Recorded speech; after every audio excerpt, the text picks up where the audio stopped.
आप खैरियत से होंगे। मैं दुआ है कि आप हमेशा खुश रहें, हंसते और मुस्कुराते रहें और इसी तरह मैं अपना प्यार दिखाते रहें। बिल्कुल। मेरा नाम मोहम्मद, मैं तारिक। मेरा नाम मौसम है। तो आज हम जिस वीडियो पे रिएक्ट करने जा रहे हैं, वीडियो का टाइटल है Vajpayee was ready to use nuclear bomb Kargil Vijay. तो वीडियो देखते हैं और अपना व्यू ऑन कर देंगे भाई। कारगिल की वार जो हुई थी इंडिया पाकिस्तान में 1999 में हुई थी। वीडियो देखते हैं और अपना व्यू ऑन कर देंगे। कौन करता है जवान?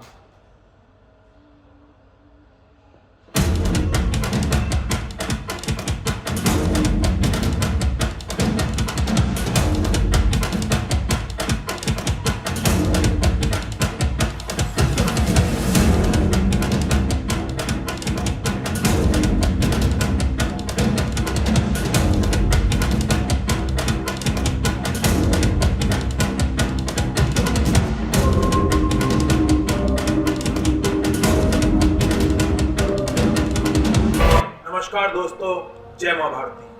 दोस्तों 1999 में जून का महीना खत्म होने को था। दिल्ली में सूरज आग बरसा रहा था और कारगिल में इंडियन आर्मी के वीर जवान, पाकिस्तान आर्मी बुरी तरह इंडियन आर्मी के हाथों धूल चाट रही थी और लड़ाई कारगिल की जमीन के साथ साथ डिप्लोमेटिक जमीन पे भी जोरों शोरों से लड़ी जा रही थी।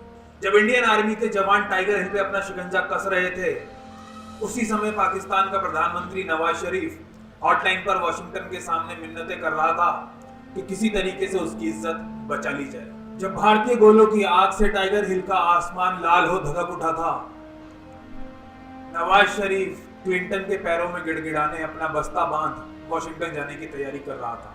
दोस्तों, कारगिल में पाकिस्तानियों की हालत कितनी खराब थी उसका पता इंडियन आर्मी द्वारा इंटरसेप्ट किए गए इस पाकिस्तानी रेडियो मैसेज से चलता है।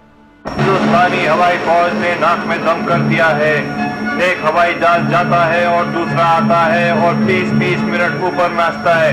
40% फौज और सामान हलक और तबाह हो चुका है। आगे जाना तो क्या, पीछे मुड़ना भी मुश्किल हो गया है। जल्दी हवाई फौज मदद के लिए भेजो, वरना वापस मुड़ना नामुमकिन है। ऐसे में हर तरफ से निराश होके 2 जुलाई 1999 को नवाज शरीफ ने बिल क्लिंटन को फोन किया और मदद की गुहार लगाई। उधर से बिल क्लिंटन ने कहा, पहले अनकंडीशनल सरेंडर करो, अपनी फौजों को वापस बुलाओ, उसके बाद बात करें।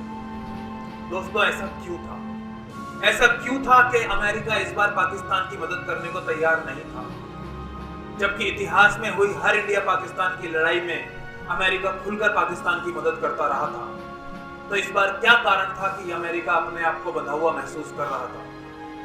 इसका सिर्फ और सिर्फ एक कारण था और वो कारण था श्री अटल बिहारी वाजपेयी। दोस्तों, ये वाजपेयी जी की कूटनीतिक कुशलता थी जिसने पाकिस्तान की हर डिप्लोमेटिक चाल को मात दी। पाकिस्तान इंटरनेशनल फोरम पे अकेला पड़ चुका था, आइसोलेट हो चुका था, उसका चेहरा बेनकाब हो चुका था। वाजपेयी जी पूरी दुनिया को यकीन दिलाने में सक्सेसफुल रहे थे कि जो कारगिल में घुसे हैं वो कश्मीरी नहीं है, पाकिस्तान फौज के ही सैनिक हैं। दोस्तों, ये तो सब जानते हैं कि कारगिल की लड़ाई किसने शुरू की। ये भी सब जानते हैं कि मुशर्रफ किस हद तक जाने को तैयार था। लेकिन ये बात बहुत कम लोग जानते हैं कि वाजपेयी जी का रुख कैसा था और वो किस हद तक जाने को तैयार थे।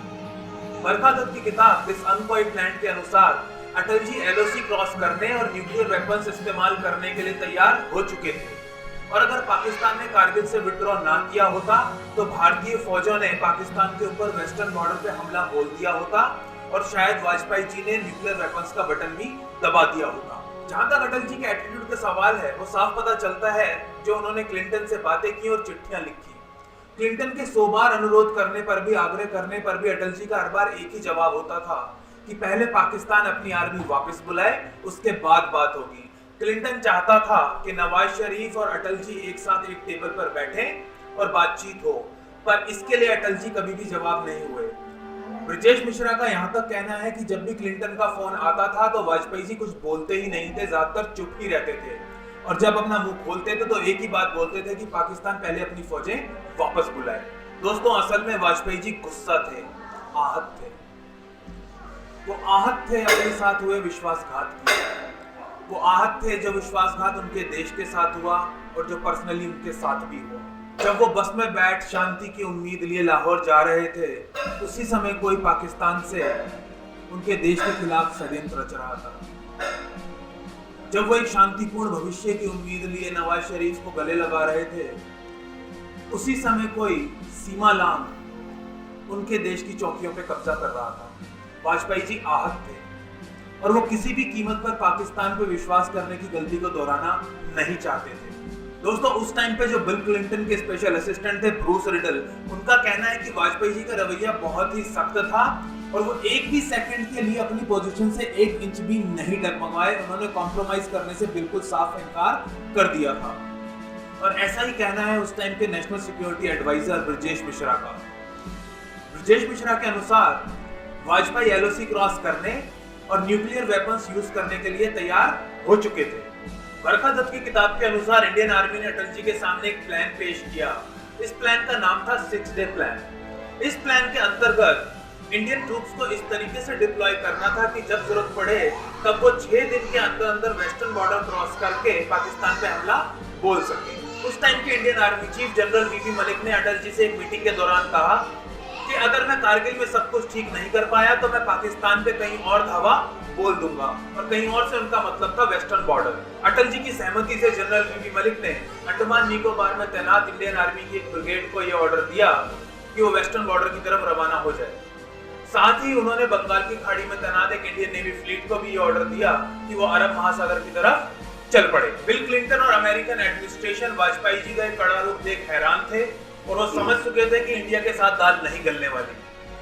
वो ये भी समझ चुके थे कि किसी भी हालत में वाजपेयी जी पाकिस्तान के साथ डिस्कशन टेबल पर नहीं बैठने वाले। क्लिंटन एडमिनिस्ट्रेशन को लिखे गए एक सीक्रेट खत में वाजपेयी जी लिखते हैं, आप परेशान मत होइए, मैं अच्छे से जानता हूं कि इन पाकिस्तानियों से कैसे निपटना है। इस चिट्ठी को पढ़ अमेरिकन एडमिनिस्ट्रेशन में घबराहट बहुत ज्यादा बढ़ गई थी और बिल क्लिंटन ने तुरंत अपने यूएस सेंट्रल कमांड के कमांडर एंथोनी जिनी को पाकिस्तान के लिए रवाना कर दिया। एंथोनी जिनी पाकिस्तान पहुंचते ही सबसे पहले मुशर्रफ से मिले और जब वो मुशर्रफ से मिले तो मुशर्रफ बगले झांक रहे थे, मुंह नहीं दिखा पा रहे थे, जिन्नी की आंखों में आंखें डालकर बात नहीं कर पा रहे थे। उनके पास कहने को कुछ नहीं था, उनके पास जिन्नी के किसी भी सवालों का जवाब नहीं था। वो जिन्नी के हर सवाल पर अपना वही पुराना रटा रटाया राग अलाप रहे थे कि इंटरनेशनल कम्युनिटी और अमेरिका को कश्मीर के इश्यू पर ध्यान देना चाहिए, इंटरफेयर करना चाहिए, दखल देनी चाहिए। जब मुशर्रफ बार बार यही राग अलापे जा रहे थे तो जिन्नी ने गुस्से में झुंझलाकर कहा कि मैं यहाँ कश्मीर की बात करने नहीं, कारगिल की बात करने आया हूँ। मुझसे बात करनी है तो कारगिल की बात करो, वरना मैं वापस जा रहा हूँ। वहां वाजपेयी बैठा है और वो एक बटन दबाकर पूरे पाकिस्तान को तहस-नहस कर देगा, मिनटों में शमशान घाट बना देगा। अगर कल को कुछ ऐसा होता है, पाकिस्तान बर्बाद होता है, तो क्या तुम पाकिस्तान की बर्बादी की जिम्मेदारी अपने सिर लोगे? लोगों का कहना है कि जब जिन्नी ने ऐसा कहा तो मुशर्रफ की आंखों में आंसू थे। मुशर्रफ ने शब्दों में बयान नहीं किया, पर उनकी आंखों में देखकर लग रहा था कि मुशर्रफ को अपनी गलती का एहसास हो चुका था। मुशर्रफ को उस पर यह एहसास हो चुका था कि उसने कितनी भारी गलती करी है कारगिल में अपने फौजी भेजकर। दोस्तों, इस समय तक पाकिस्तान का प्रोपेगेंडा ये था, पाकिस्तान का झूठ ये था कि पाकिस्तान में जो लोग लड़ाई लड़ रहे हैं वो पाकिस्तानी फौजी नहीं बल्कि कश्मीरी मिलिटेंट्स हैं जो आजादी की लड़ाई लड़ रहे हैं। लेकिन ये झूठ बेनकाब हो चुका था। पूरी दुनिया को ये समझ में आ चुका था कि कारगिल में जो लोग लड़ रहे हैं वो कश्मीरी मिलिटेंट नहीं है बल्कि पाकिस्तान आर्मी के नॉर्दर्न लाइट इन्फेंट्री के फौजी हैं। अब पाकिस्तान के पास कोई रास्ता नहीं बचा था सिवाय रिट्रीट करने के, और जुलाई के तीसरे हफ्ते में पाकिस्तानी फौजियों ने ऐसा ही किया। जुलाई का तीसरा हफ्ता खत्म होते होते पाकिस्तान फौजियों ने वापस पाकिस्तान एलओसी की तरफ भागना शुरू कर दिया था। 26 जुलाई 1999 को जो चंद चौकियां पाकिस्तान के कब्जे में बची थी कारगिल में, उन पर भी भारतीय फौजों ने कब्जा कर लिया और भारतीय तिरंगे को फहरा दिया था। इसी खुशी में हम हर 26 जुलाई को विजय दिवस मनाते हैं। दोस्तों, अगर कैजुअलिटीज की बात करें तो भारत पाकिस्तान के आंकड़ों को गलत बताता है और पाकिस्तान भारत के आंकड़ों को गलत बताता है। इसलिए मैंने जो आंकड़े उठाए हैं वो इंडिपेंडेंट सोर्सेज से हैं। इंडिपेंडेंट सोर्स जैसे US department of state. US department of state के अनुसार भारत के जो सैनिक शहीद हुए वो थे 527 और जो पाकिस्तान के सैनिक मरे वो थे 700 से ऊपर। दोस्तों, ये जो 700 का पाकिस्तानी मौतों का आंकड़ा है, इस पर पाकिस्तान में विवाद है। मुशर्रफ का कहना है कि पाकिस्तानी फौजी जो मरे वो 600 के आसपास थे। वहीं नवाज शरीफ का कहना है कि पाकिस्तान फौजी जो मरे वो 4000 से ऊपर थे। अब ये नहीं पता कि किसकी बात सच है किसकी बात झूठ है। मुझे तो नवाज शरीफ की बात ज्यादा सच लगती है, क्योंकि पाकिस्तानी फौजियों की जो हालत हुई उससे तो यही लगता है कि पाकिस्तान फौजी मरे। दोस्तों, आपको जानकर ये आश्चर्य होगा कि पाकिस्तानियों ने अपने फौजियों की लाश लेने से भी इनकार कर दिया था। दोस्तों, दुनिया की किसी भी देश की आर्मी का सबसे पहला असूल ये होता है कि अपने फौजी घायल, जिंदा या जो मर चुके हैं उनको वापस अपने देश ले जाया जाए और प्रॉपर बरियल दिया जाए। लेकिन पाकिस्तान इतना गिरा हुआ देश है, इतना जलील देश है कि उसने अपने सैनिकों की लाशें लेने से भी मना कर दिया, उनको पहचानने से भी इनकार कर दिया, जबकि इंडिया ने उनकी शिनाख्त कर ली थी, इंडिया को उनके आईडी कार्ड बरामद हुए थे। दोस्तों, हमारे देश के जो वीर जवान शहीद हुए उसका ऑफिशियल आंकड़ा जो भारत देता है वो है 350 के आसपास। इन वीर जवानों में से कईयों को मरणोपरांत पुरस्कारित किया गया। उनमें से कुछ नाम है: captain Vikram Batra, 13 JK rifles Paramvir Chakra, इन्होंने नारा दिया था ये दिल मांगे more. Lieutenant Manoj Kumar Pandey, 1/11 Gorkha rifles Paramvir Chakra. Rifleman Sanjay Kumar, 13 JK rifles Paramvir Chakra. Captain Anuj Nayyar, 17 Jat rifles Mahavir Chakra. Major Rajesh Singh Adhikari, 18 grenadiers Mahavir Chakra. Captain Haneefuddin, 11 Rajputana rifles Vir Chakra. Major Mariappan Saravanan, 1 Bihar Vir Chakra. Squadron leader Ajay Ahuja, Indian air force वीर चक्र। हवलदार चुन्नीलाल, 8 JK वीर चक्र। हवलदार चुन्नीलाल को साथ में सेना मेडल फॉर गैलेंट्री भी दिया गया और साथ ही में इनको अशोक चक्र से भी सम्मानित किया गया एज नायब सूबेदार। दोस्तों, ये थी कहानी कारगिल युद्ध की और उसके दो नायकों की, एक हमारी इंडियन आर्मी और दूसरे हमारे उस वक्त के प्राइम मिनिस्टर श्री अटल बिहारी वाजपेयी। दोस्तों, एक कारगिल युद्ध ही है जिसकी वजह से मैं अटल जी को one of the best prime ministers of India मानता हूँ। आप अटल जी के बारे में क्या सोचते हैं कमेंट्स में प्लीज बताएं। अगर आपको वीडियो पसंद आया है तो लाइक करें, शेयर करें और चैनल को सब्सक्राइब करना ना भूलें। जल्द मिलते हैं एक और वीडियो के साथ। जय मां भारती, जय हिंद। चलें जी, वीडियो खत्म हो गई और कारगिल के वार के बारे में थी और अटल जी के बारे में थी। तो जो एक अच्छा लीडर होता है ना, वो जो अपने लोगों को सपोर्ट करता है ना, वो जोश और जज्बे के साथ जो होता है ना, वो अलग बात, वो तो और ही लेवल की होती है। लेकिन जो कारगिल की वार हुई थी ना भाई, जो हमने आज तक सीखा है, यहाँ पे पता है क्या बताया जाता है कि मुशर्रफ जो है वो कब्जा कर चुके थे, पाकिस्तानी आर्मी वो कब्जा कर चुकी थी। और जो अमेरिका से प्रेशर आया और उन्होंने नवाज शरीफ ने जंग रोक दी, उन्होंने साइन करके उनको वापस जगह दे दी, जंग रोक दी गई। ये हमने आज तक यही पढ़ाया गया। इधर चूरन ये और जंग ये भी ये बोलेगा नहीं कारगिल हारे थे, नहीं ये चूरन हमें दिया था। नहीं वो 65 की बोलते हैं जीती है। और बात रही भाई जो आज नजर आते हैं ना आसार, वो यही आते हैं कि मुशर्रफ ने नवाज शरीफ को बिन बताए जंग शुरू कर दी। बिन बताए जंग शुरू की, जब नुकसान जब पूरी तरह उसमें फंस गया था तो नवाज शरीफ की नवाज शरीफ गए बाहर जाके जंग रुकाई। तब ये कहते हैं ला जी हमारे कब्जा कर गए थे, नवाज शरीफ ने जब बताया आर्मी पीछे तो पहाड़ी के ऊपर चढ़े थे, वहां पर चढ़ना नामुमकिन था, चढ़ी थी। और जब वापस आ रहे थे तब जो है बहुत ज्यादा जितने गांव के लड़के जितने भी हमारे साथ आसपास के हैं सबसे पूछ लो, हमारे गांव के जो फौजी थे वो भी यही बोलते हैं कि हम जो कब्जा कर रहे थे कर लिए थे हमने, उनकी चौकियों के ऊपर कब्जा कर, किधर तक बोलता दिल्ली तक चले गए थे। अरे दिल्ली कहाँ गए, कहते थे बहुत आगे तक चले गए थे, कब्जा कर लिया था। फिर बाद में नवाज शरीफ ने कहा वापस बुला लिया आर्मी। अब डाउट यहाँ भी होता है क्लियर, आर्मी मुतहद होती है प्राइम मिनिस्टर की, ठीक है, ऐसी बात है। प्राइम मिनिस्टर को के इल्म में डाले बगैर खुद हमला, कितना बड़ा स्टेप लेना, खुद हमला कर रही है, ठीक है, अब उसके कहने पे रुक रही है, ये कैसे मुमकिन है? अरे भाई खुद बोल रहा है इसको, भाई मिन्नत अल्लाह कर, हमारा नुकसान हो जाएगा, ऐसी बात। वो मुशर्रफ रो रहा था जब वो धमकी तो आती है ना भाई। एक देखा जाए इंडिया की आर्मी ज्यादा थी, पावरफुल थी, हर लिहाज से वो हमसे बेहतर से भाई के लिहाज से देखा जाए, जो लोगों को चूरन दे रहे हैं भाई बिल्कुल गलत कर रहे हैं। आज तक भाई सच पूछो तो रिएक्शन से पहले मुझे यही था कि दुनिया की सबसे बेहतरीन आर्मी जो है वो पाकिस्तान टॉप 1 पर है, ये बोला जाता था।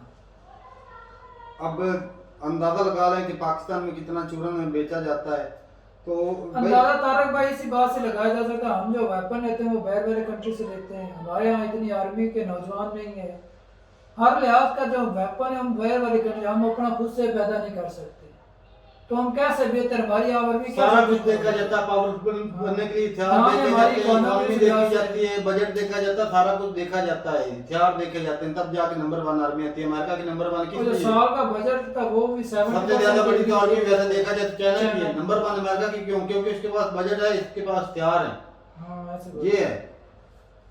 बाकी भाई अच्छा लीडर हो तो भाई कंट्री की हिफाजत करता है, सोचता है, लेकिन जो है डेमोक्रेसी वाला है ना, ताकि जो उसकी आर्मी है ना वो एक प्राइम मिनिस्टर या प्रेसिडेंट के कंट्रोल में होनी चाहिए। आर्मी जब एक पावरफुल बंदा है ना, वो अगर खुद से फैसला लेने शुरू हो जाए ना, तो वो कंट्री का भला नहीं होता। एक दूसरी तरफ मुंह लगा, दूसरे का दूसरी तरफ, एक ताल्लुकात सही कर रहा है, दूसरा खराब कर रहा है, हाँ कैसे होगा रात की? तो ठीक है भाई, अपनी राय जरूर बताइएगा कमेंट सेक्शन में। और हाँ, जो शहीद हुए थे भाई वो क्या नाम था जो जिस शहीद के गए थे? शेर खान, कर्नल शेर खान, और वो भी कारगिल में शहीद हुए थे ना, तकरीबन हाँ उधर ही। मेरे ख्याल में कारगिल में कर्नल शेर खान शहीद हुए थे। ऐसे बहादुर भी थे भाई, उसके जिसके मज़ार पे गए थे। एक बंदे ने वो अकेला लड़ता रहा, कमजोर थे, मतलब हथियार भी नहीं थे, खाने के लिए खाना भी नहीं था, फिर भी वो लड़ता रहा। ऐसे बंदे भी पाकिस्तान की आर्मी के बहुत सारे बहादुर नौजवान, ऐसा नहीं मैं बोलता कि पाकिस्तान की आर्मी में बहादुर नहीं है भाई, बहुत बहादुर हैं, लेकिन जो बड़ी की बात पोस्ट आ जाए ना तारक भाई, तो हाँ, सभी का जो है ना लेकिन अपनी जो होती है वो जो जाग जाती है। जो गलत डिसीजन लिए जाते हैं ना, जो गलत ऊपर बैठे हैं, गलत फैसलों की वजह से उसकी नुकसान वजह से पाकिस्तान आज इतनी दफा जंगे लड़ के नुकसान, इकोनॉमी क्या रह गई, हालत दुनिया में क्या इमेज रह गई? कश्मीर की वजह से इंडिया पे क्या हमला करते रहे, और 4-5 बार हमला किया और मुंह की खानी पड़ी। इकोनॉमी का नुकसान हुआ, जानों का नुकसान, कितनी हजारों जाने गई हैं, टैंक कितने गए, बंदे कितने मरे। अरे भाई एक जंग हो जाए तो इकोनॉमी कितनी पीछे चली जाती है भाई। और उनके फैसलों की वजह से, उनके ईगो की वजह से आज पाकिस्तान की हालत ये है कि पाकिस्तान को लोग टेररिस्ट के नाम से जानते हैं। तो भाई ज्यादा नहीं बोलूंगा, ठीक है, मिलते नहीं वीडियो के साथ, तब तक के लिए इजाजत दें, अल्लाह।